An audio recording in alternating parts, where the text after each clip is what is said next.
नमः शिवाय। श्री शिवाय नमस्तुभ्यम। दोस्तों, आज है सावन का दूसरा सोमवार और सावन का दूसरा सोमवार का आप लोगों को बहुत बहुत बधाई। दोस्तों, आज के दिन सोमवार के दिन यदि हम भोले बाबा को दूध, दही, शक्कर, मधु इन सब चीज़ों से उनका अभिषेक करते हैं, शुद्ध गंगा जल से उनका स्नान कराते हैं तथा सोमवार के दिन यदि हम भोलेनाथ को गन्ने का रस चढ़ाते हैं तो हमारी जो भी परेशानी होती है, जो भी हमारी विपत्तियां होती हैं, जो भी हमारे कार्य में बाधाएं होती हैं, वो सारी दूर हो जाती हैं।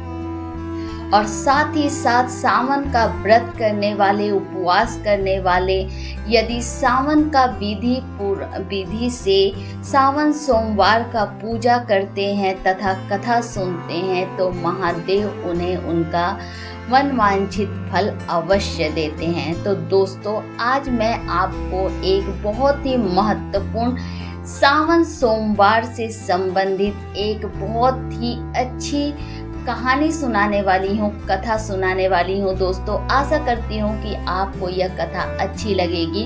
तो देर नहीं करते हैं दोस्तों, चलिए आज की कथा को प्रारंभ करते हैं। दोस्तों, एक बार की बात है कि माता पार्वती और भोले बाबा कैलाश पे बैठे हुए थे।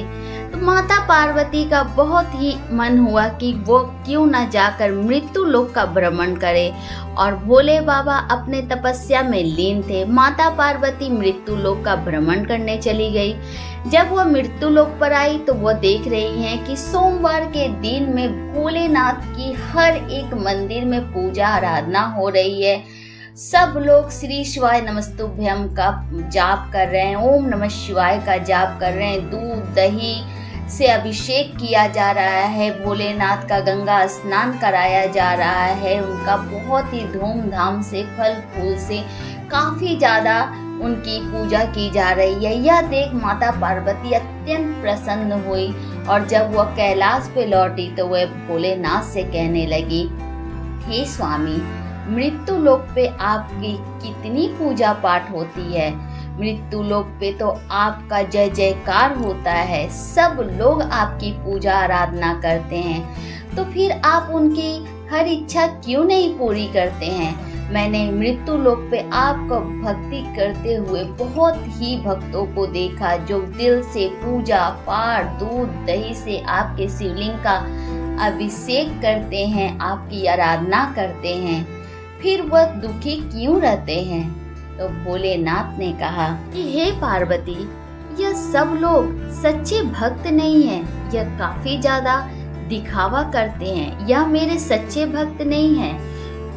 माता पार्वती बोली, ऐसे कैसे आप कह सकते हैं महादेव, सभी भक्त आपकी जय जयकार करते हैं, आपकी आराधना करते हैं, आपके शिवलिंग की पूजा कर रहे हैं, ओम नमः शिवाय का जाप कर रहे हैं और हर एक मंदिर में भीड़ लगी हुई है, भक्तों की तादाद लाइनों में खड़ी है। आप कह रहे हैं कि यह आपके सच्चे भक्त नहीं है। ऐसा तो संभव नहीं हो सकता महादेव, यह आपके सच्चे भक्त हैं जो आपकी इतनी भक्ति कर रहे हैं। तब महादेव कहते हैं, नहीं पार्वती, ऐसा बिल्कुल नहीं है, यह काफी लोग जो हैं वो दिखावा करते हैं, वह पूजा पाठ नहीं करते, वह किसी का कोई मदद नहीं करते, किसी बेसहारा का कभी भी वह दिल से सहायता नहीं करते, यह मेरे सच्चे भक्त नहीं हैं। पर माता पार्वती जिद पे अड़ गई कि नहीं महादेव, यह आपके सच्चे भक्त हैं, आपको इनकी इच्छाओं को पूरी करनी ही होगी, यह आपके भक्त हैं, आपको पुकारते हैं, आपसे मदद मांगते हैं, आपकी आराधना करते हैं, तो आप तो इनकी इच्छाओं को पूरी कर ही दो। महादेव कहते हैं, ऐसा नहीं हो सकता पार्वती। लेकिन महादेव अब माता पार्वती को कैसे समझाते। तो माता पार्वती और महादेव ने कहा, चलो हम आज भक्तों की परीक्षा लेते हैं। माता पार्वती ने महादेव को कहा कि चलिए महादेव, फिर आज मैं आपके भक्तों की परीक्षा लेती हूँ, देखती हूँ कि आपका इसमें कौन सच्चा भक्त है और कौन दिखावा कर रहा है। तब माता पार्वती और भोलेनाथ एक बहुत ही गरीब कोढ़ के रूप में धरती पे गए। भोलेनाथ के बदन से काफी ज्यादा रक्त गिर रहा था, उन्हें कोढ़ होकर के रखी हुई थी। महादेव ने ऐसा भेष बनाया। साथ में माता पार्वती भी एक गंदी पोशाक पहनी और गरीबी हालत में वह धरती लोक पर गई और सबसे पहले वह एक ग्वाले के पास गई, जो कि महादेव को प्रतिदिन अपने गाय के दूध से अभिषेक किया करता था, पूजा आराधना किया करता था। जैसे ही माता पार्वती भोलेनाथ उसके दरवाजे पे मदद मांगने के लिए गए तो वह उन्हें देखकर उनसे घृणा करने लगा और कहा कि यह तुम लोग कौन हो, कहाँ से चले आए हो, निकल जाओ मेरे घर से। लेकिन माता पार्वती ने उनसे विनती की, हम बहुत ही दुखियाली हैं, हमारा यह हाल हो चुका है, मेरे पति को कोढ़ हुआ है और मैं भी बहुत दिनों से कुछ खाई नहीं हूँ, कृपया करके हमें कुछ खाने के लिए दे दो और मेरे पति को भी थोड़ी देर यहाँ पे विश्राम करने दो। परंतु वो ग्वाला उन्हें धक्के मारकर निकाल देता है। और तब भोलेनाथ कहते हैं कि देखा पार्वती, आप तो कहती थी कि यह मेरा सच्चा भक्त है, परंतु यह मेरा सच्चा भक्त नहीं है। तब माता पार्वती कहती है कि हाँ महादेव, यह तो आपका सच्चा भक्त नहीं निकला, परंतु मैं एक ऐसे भक्त को और जानती हूँ कि जो आपकी बहुत ही श्रद्धा से पूजा पाठ करता है, आराधना करता है, क्यों ना हम उसके पास चले। तब महादेव और माता पार्वती एक सोनार के यहाँ जाती हैं और वह सोनार भी महादेव के मंदिर को काफी ज्यादा सजा कर रखता है। महादेव के ऊपर सोने चांदी का आभूषण चढ़ाता है, दूध दही मेवा मिष्ठान से उनकी पूजा आराधना करता है। लेकिन जैसे ही माता पार्वती भोलेनाथ के साथ उसके पास जाती हैं और उससे मदद मांगती हैं और कहती हैं कि हमें कुछ खाने के लिए दे दो, हम बहुत ही दिन से भूखे हैं, बहुत दिनों से हमने कुछ खाया नहीं है, मेरे पति को कोढ़ हो गया है, हम इधर उधर भटक रहे हैं, कृपया कर हमें थोड़ी सी कुछ खाने के लिए दे दो और थोड़ा समय यहाँ विश्राम करने दो, फिर हम यहाँ थोड़ी देर आराम करके चले जाएंगे। परंतु वह जो सुनार होता है उन्हें धक्के मार कर निकाल देता है। कहता है कि तुम्हारी हिम्मत कैसी हुई कि तुम इस तरीके से मेरे घर में, मेरे महल में आने का दुस्साहस कर सकते हो, तुम्हारी हिम्मत कैसे हुई कि मेरे इतने बड़े भोलेनाथ के सजावट भरे मंदिर में तुम आकर विश्राम करना चाहते हो। और अपने आदमियों से कहकर उन्हें धक्के मारकर बाहर निकलवा देता है। ऐसे कर माता पार्वती भोलेनाथ के एक एक भक्त के पास ले जाती हैं, जो कि उनके साथ ऐसा ही दुर्व्यवहार करते हैं। तब भोलेनाथ कहते हैं कि यह सभी मेरे भक्त नहीं हैं, यह सिर्फ दिखावा करते हैं जिससे कि लोग इनकी मान प्रतिष्ठा का सराहने करें और लोग इनकी वाहवाही करें, यह मेरे सच्चे भक्त नहीं हैं। माता पार्वती को भोलेनाथ कहते हैं और अगर कोई भी है तुम्हारे नज़र में जिसे लगता है कि वह मेरा भक्त है तो चलो हम उनके पास चलते हैं। माता पार्वती कहती है नहीं स्वामी, अब मैं समझ गई कि मृत्यु लोक पर केवल दिखावा ही हो सकता है, कोई आपका सच्चा भक्त नहीं है। चलिए अब हम यहाँ एक क्षण के लिए भी नहीं रुकेंगे, हमें अब अपने कैलाश वापस जाना चाहिए। तब भोलेनाथ कहते हैं नहीं पार्वती, ऐसा बिल्कुल नहीं है, यदि सब लोग ऐसा होता तो यह संसार कैसे चलता, यह सृष्टि कैसे चलती। कहीं गलत है तो कहीं अच्छे लोग भी हैं, कहीं बुराइयां हैं तो कहीं अच्छाइयां भी हैं, कहीं पाप है तो कहीं पुण्य भी है। चलो मैं अपने ऐसे एक भक्त के पास तुम्हें ले चलता हूँ जो कि हमें बहुत ही अच्छे से अपने घर में रखेगा भी और हमें भोजन करने के लिए भी देगा। माता पार्वती कहती हैं इस मृत्यु लोक में ऐसे लोग हैं भी महादेव।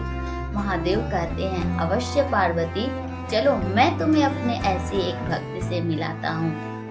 तब माता पार्वती और भोलेनाथ एक बूढ़े और बूढ़ी के घर जाते हैं। वह बूढ़े और बुढ़िया के घर में कोई नहीं था। वे दोनों महादेव को की पूजा पाठ करते थे, परंतु वे अपने घर में ही सारा दिन कामकाज में लगे रहते थे।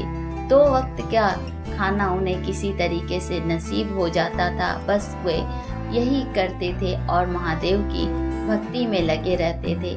महादेव व माँ पार्वती जब इस वेशभूषा में उनके घर जाती हैं तो वे बहुत ही प्रसन्न होते हैं और वे माता पार्वती को कहती है कि हे बेटी, तुम इस तरीके से दुखी मत हो, तुम्हारा पति बहुत ही जल्द ठीक हो जाएगा। और वे बूढ़ा बुजुर्ग आदमी भी महादेव को बड़े ही प्यार से बैठाता है और उनके घावों को साफ करता है, ठंडे पानी से उन्हें स्नान कराता है, उनके बदन को पोंछता है। फिर उनके पास 2 रोटी रहती है जिसे वे स्वयं खाने जाते हैं, परंतु वे खुद ना खाकर वे माता पार्वती और भोलेनाथ को खिलाते हैं। फिर उन्हें विश्राम करने देते हैं और अपने भूखे पेट सो जाते हैं। यह देख माता पार्वती के आंखों में आंसू आ जाता है और माता पार्वती कहती है कि महादेव सच में सच्चा भक्त इसे ही कहा जाता है, जो खुद ना खाकर आपके लिए जो दूसरे को मदद करे, यही सच्चा भक्त होता है। यह दोनों खुद ना खाकर हम दोनों को अपने हिस्से का निवाला खिलाकर भूखे पेट सो गए महादेव, इन पे तो आपको कृपा करनी ही होगी।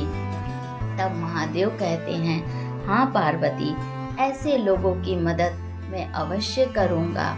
और महादेव और माँ पार्वती जैसे ही वह लोग सोते हैं, महादेव और पार्वती वहाँ से अंतर्ध्यान हो जाते हैं। और सुबह उठकर जब वह दोनों गरीब देखते हैं अपने कुटिया को, तो टूटी फूटी कुटिया के बजाय उनकी एक बहुत ही आलीशान महल हो जाता है और उनका घर धन ध्यान से भरपूर हो जाता है। और यह देखकर वे समझ जाते हैं कि उनके कुटिया में कोई और नहीं, स्वयं माँ पार्वती और भोलेनाथ पधारे थे। ऐसा सोचकर वे महादेव को बहुत ही भक्ति भाव से पूजा आराधना करते हैं, भूखे गरीब लोगों को भोजन कराते हैं और अपने धन ध्यान से गरीबों की मदद करते हैं, सेवा करते हैं। वहीं पे वह ग्वाले की जिसने भोलेनाथ माता पार्वती के साथ दुर्व्यवहार किया था, उसकी गायें सब दूध देना बंद कर जाती हैं, मूर्छित हो जाती हैं। साथ ही साथ उस सुनार का भी सारा कारोबार ठप हो जाता है और वे कहीं का नहीं रहता है। तो कहा जाता है दोस्तों कि दिखावे से ज़्यादा होता है सच्ची भक्ति। यदि हम सच्चे दिल से किसी की सेवा करते हैं, किसी के चेहरे पे मुस्कान लाते हैं, किसी को दुखी नहीं करते अपने शब्दों से, किसी को कटु शब्द नहीं कहते, तो महादेव ऐसे ही प्रसन्न हो जाते हैं। और वहीं हम मंदिर में जाके ढेरों पूजा पाठ करते हैं, बहुत ही भक्ति भाव से आराधना करते हैं, धन ध्यान दान पुण्य आडंबर करते हैं, परंतु किसी गरीब को खाना नहीं देते, किसी भूखे को भरपेट खाना नहीं खिला सकते, किसी गरीब की मदद नहीं कर सकते और साथ ही साथ लोगों को कटु वचन कहते हैं, उन्हें दुखी करते हैं, तो इससे कभी महादेव प्रसन्न नहीं होते। महादेव तो भोले भंडारी है, वह तो केवल सच्चा प्रेम सच्ची भक्ति से ही प्रसन्न होते हैं।